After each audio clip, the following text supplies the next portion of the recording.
Okay, welcome to episode 6, Nicks. Today is a day to rue the day, if you know what I mean. So I'm going to quote one of my favorite philosophers of our time, Andrew Dice Clay. Here's the quote that has gotten me through this so many things. Hickory dickory dock, the mouse ran up my... Okay, so the first thing we're gonna do is we're gonna dispel all the myths about microwaves and ovens. If you wanna make a roux, you gotta make a roux. And some people say, I don't have time to make a roux. So today, we're gonna make the roux live. No cuts, no edits, no splicing, no dicing, no circumcising. We're going straight through, and we're gonna make the different stages, and I'll explain them to you. So the first thing you wanna do is heat your pan up first. I use induction because gas and oxygen and flames makes the smell of bacon and me go bye-bye. So we wanna warm it up, and we're gonna do, isn't that a big jug of Earl? Only get this at H-E-B here in Texas. We're gonna do 1 cup of oil. This is 1 cup of oil into the warm pan. It's good to the last drop, you know. But wait, you're not using canola, you're using vegetable oil. That's because canola oil was originally used to lubricate engines in Canada. I'm not an engine, I'm a human. I'll eat soybeans because I like tofu. Okay, so first thing is, we're gonna get 1 cup of flour. Look at that fresholator, y'all. God, I love these things. They were my mother and father-in-law's, and luckily we inherited them. Okay, so we're gonna wait. If you look at the oil, my camera girl, she's trying to keep from laughing and pissing herself because I'm so funny. So you see right now we have what looks like little lines all through it. That's the cold oil mingling with the hot oil. So we want to wait till that totally disappears. And then instead of using a wooden spoon or a spatula, and I've taught this method 100 times, use a whisk because a whisk aerates it. Aerating it separates the flour particles from sticking together, which means they cook more evenly and faster. We're going to cook this roux at 360 degrees on my little induction burner. 350 medium high heat. See how the ripples are starting to change and get bigger? You heard that pop? That's tears of joy from the pan. So let's talk about LSU football this weekend. Boy, are we in trouble. We're playing a real team. It's Ole Miss. And you know the saying, piss on Ole Miss, but we better play with intent because their intent now is to get back at our linebacker for dating the Niffin's daughter. Believe me, I've been there. Okay, now come look. You see how those swirls, they're becoming more active. And so what you can do is we're gonna use 1.5 cups of flour approximately, which is going against the grain. But if you see, we'll drop a little bit in there. You see how it's just not an explosive enough reaction. Okay, that's how you make a quick roux. Thank y'all. Just kidding. I know, I'm a little goofy today. It's Friday, TGIF. All right. Okay, we'll test it again. There you go. You see how fast that's sizzling? So we're gonna put in, and this is like, you gotta be careful, y'all. This is Cajun napalm. This will stick to you like stink on poop. Okay, here it is. That's the initial one. All that action is water coming out of the flour.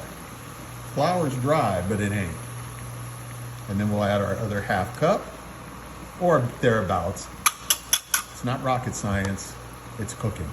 Okay, so now we start stirring. You see how crazy and insane that is? You want to get that water out quick. So if we were just doing this with like a spatula or a wooden spoon, that water would take longer to come out. But we're accelerating the process. Ah, like I said, napalm. That hurts. Okay. So now we'll just kind of let it bubble for a little bit. And you'll be able to start smelling the roux going from flour and oil to actually some nice nutty smells. Kind of like the professor. Okay. You can see where the water is settled down quite a bit because we're getting most of the moisture out.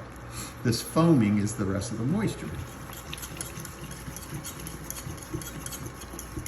And normally you do 50-50, but I've increased it so that I'm making more roux than I need, and then I can store it for a rainy day.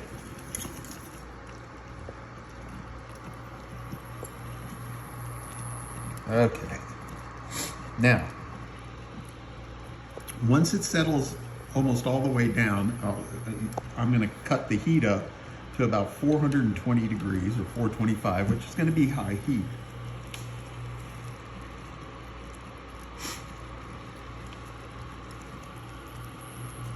Violence. Okay. All right. Now you can start to smell a change. Right, camera lady? You can almost smell like it's starting to cook. So that water's been pushed out for the most part. And now what you're seeing is the oil bubbling through the flour. Gosh, be careful, y'all. All right, so now we're going to turn the heat up, 420 degrees, which would be a high heat on your electric stoves or gas stoves. Not full blast, but high. And now you see everything's kind of picked up. And you can just kind of take a break. And I don't know, there's some times where I'll have a cold drink or a cup of water or a Guinness or a pina colada if I'm feeling saucy.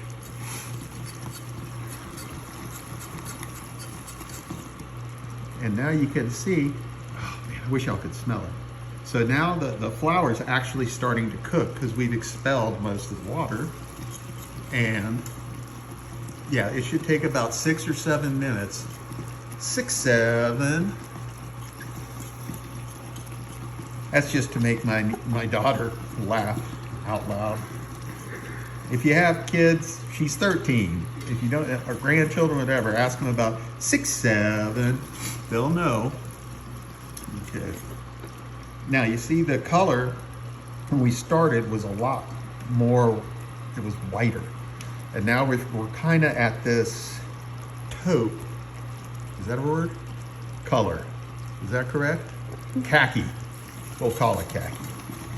So now, stir it, and you can see how loose it is and how it's not clumping or anything. And then we'll wait a few minutes, and you just waft it over to your nose, and when you start to smell like browning, which you can smell because everybody's baked bread and stuff and toasted, you stir it again. And now it's a little darker tan. Much different than the Yucatan. I'm so funny. I kill me. Okay.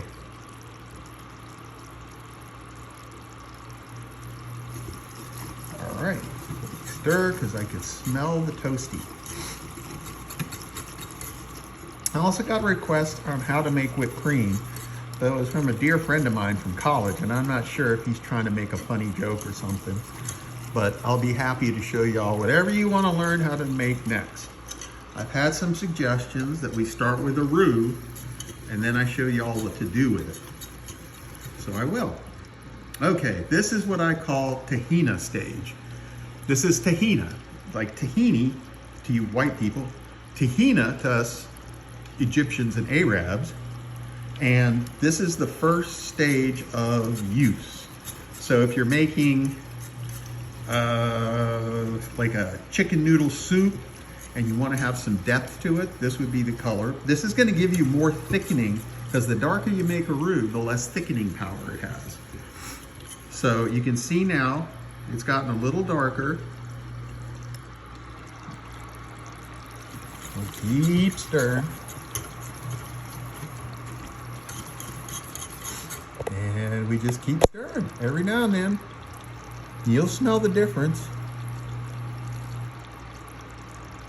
Because no one really has 3 hours to make a roux. And I understand back in the day when we were kids, speaking to my generation, that stoves were a lot more unpredictable. And grandma and auntie and all those lovely people, grandpas and Pyran and all them had time. We don't have time anymore because we have to be on Facebook, Instagram. We have to work very hard to be in society now. All right, now you can see the color is starting to move away from the tahina stage over to a light, like cashew butter or peanut butter stage, which is going to be our next stage. This is a great workout, by the way. What? I don't take direction well. My poor daughter's just like, Dad, stop. And I'm like, kid, huh? What? I don't know. This, like I said, my show is gonna be raw. Kind of like that chicken you ate at the barbecue this past weekend. But it didn't matter because you had that much beer in you watching LSU. All right, now you can see it's kind of gone from cashew butter and it's pushing towards almond butter. Which, if you don't like someone, you could make them a sandwich out of this. I'm gonna stir because I could smell it toasting. And now you can see we're moving to peanut butter. And I'm not sure how many minutes it's been, but boy, do it feel like I ran a marathon. Okay. So I know yesterday I started talking about the way we're getting fleeced. And so I got a survey today. I do surveys and stuff for different companies. And they were talking about why I feel people don't buy their products. And they had a timeline of they're looking at it as being something to do with the packaging. And in the timeline, they skewed out, retracted, to use a fancy word, all the weights. So to me, that was a little sketchy. And I simply asked to see the actual pictures with the weights. And it's a cereal company. And they went from 16 ounces of cereal in 2000, 16 ounces, that's a pound. And today they're at 11. Box is the same size. The bag has more piped in air, nitrogen actually, so that it keeps it fresh. But the box is the same size. So you feel like you're getting that pound, and we're not paying attention as consumers. We're just basically just, oh yeah, it's the same. It's not. I have another one coming up with a cracker company. I can't use names. And then I have one with the Pork Council coming up. And it's all the same. They, you know, just please, y'all keep an eye out. Like, if you buy anything made by Tyson, is injected up to 30% water by weight. So you're not buying pork ribs, you're not buying pork butt, you're not buying beef chicken, you're buying basically what they can call a broth because it has salt in it. And it's, you're paying for water, you know, so you got to really watch out what you're buying, where you're buying. Okay, now let's look at the roux. You see that's a really good peanut butter color, getting a little darker. and we can take a break and rest our arm.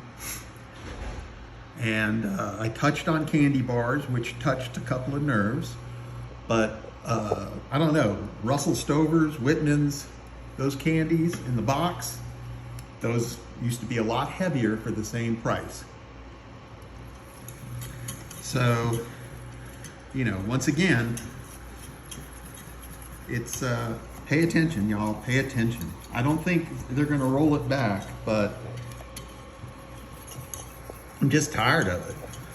You know, they're making more money in it because they all work off of economy of scale. So anyhow, we look at the Roux. Let's forget about food politics and play with Roux.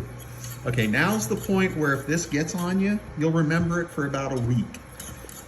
So it's as angry as telling a Southern woman, "What did you say?" Never tell a Southern woman that. Always say, "Yes, ma'am," "No, ma'am," and "It was my fault." Okay, now this Roux right here is for a light gravy. Pork gravy, beef gravy, if you don't want it real dark, but the beef should darken it a little more.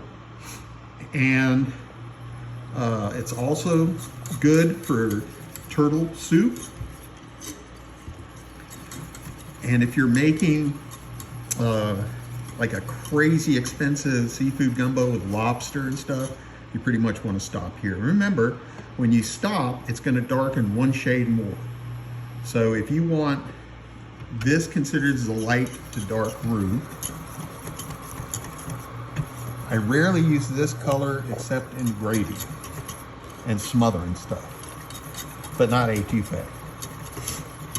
But if you want to make chicken sauce piquant or chicken fricassee, this is a good color. And take a break. And what would you call that? I call that close to a milk chocolate, actually. A cheap milk chocolate, like the Palmer candy. Not like Elmer's. Elmer's is better. But you see how there's no bubbles right now, right? So you just got to stir.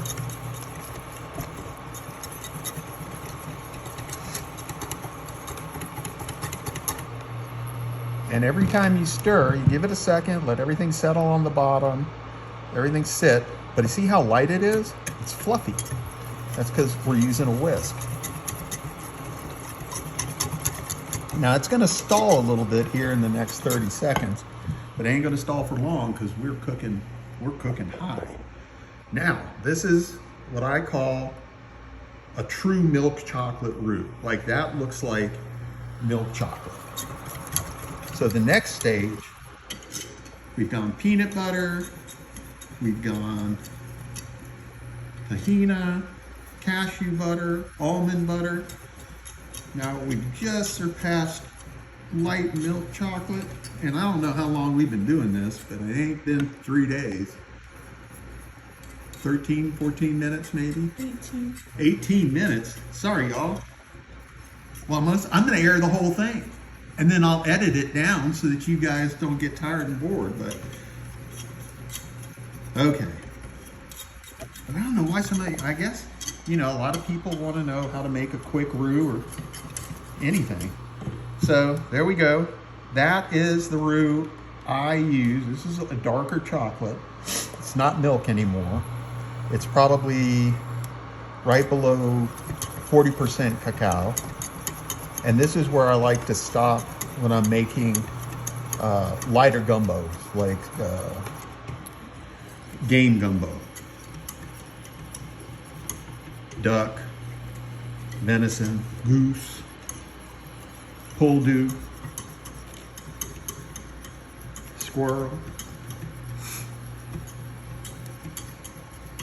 And the whole time you can just stop. And this is really, like I'm making a lot of Roux here. This is a lot of Roux really quick. All right. Assistant, what color would you call that? Like a milk chocolate. Okay, so a darker milk chocolate, a better quality. We'll call it Belgian chocolate. Belgian milk. This is about the stall area where it's gonna kind of take a second. So what I do is I just kind of waft it over, and when I smell it, like it's just gonna burn, like toast, like that point where you know your toast is ready. But you can see it's darkening on its own right now because it's still cooking even though I'm not touching it. But you can see it's still fluffy. It hasn't seized, which is a lot of times when you do this without a whisk, it starts to clump up. It hasn't done it yet. And we're starting to get a little darker. Maybe if I had to say cafe au lait with not so much au lait, but a cup of Yankee coffee.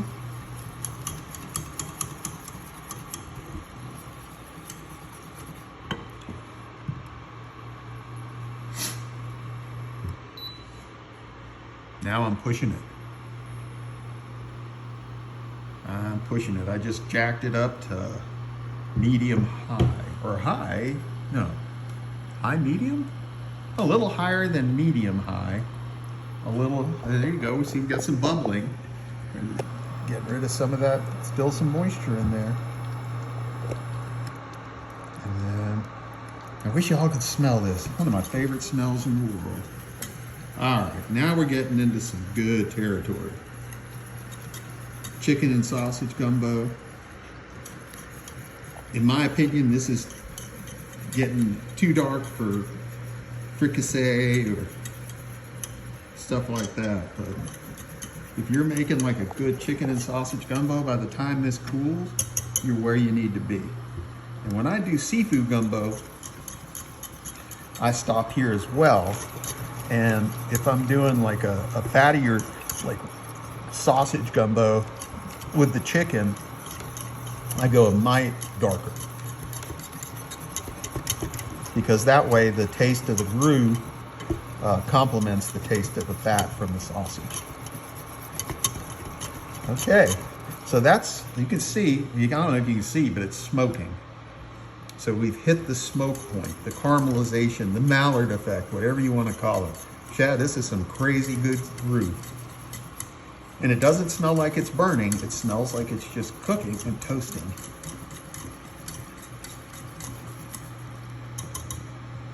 And at this point, if you stop now, remember it's going to go a shade darker. So everybody always wants to see me make a dark roux without burning it. Of course, today will be I'll make a dark roux, and we'll probably have the fire department here in about 10 minutes. Oh boy, but it smells good, y'all. It reminds me of a story, but I can't remember it because I'm old. I can tell you, if this gets on your hands at this point, you may need to go see a doctor. It is every bit as hot as hell. Okay. Now, this is what I call medium coffee bean. And this is where I like to stop. Because when this is done, it'll almost be espresso bean.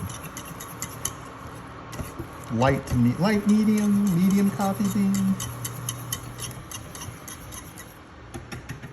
I'll push it a little further, but that's about done for me. If I'm doing like a shrimp and crab with maybe catfish in it, something like that, gumbo or stew, I will push it. Because you see, it's still kind of blonde, it's still kind of reddish. I'll push it out another second.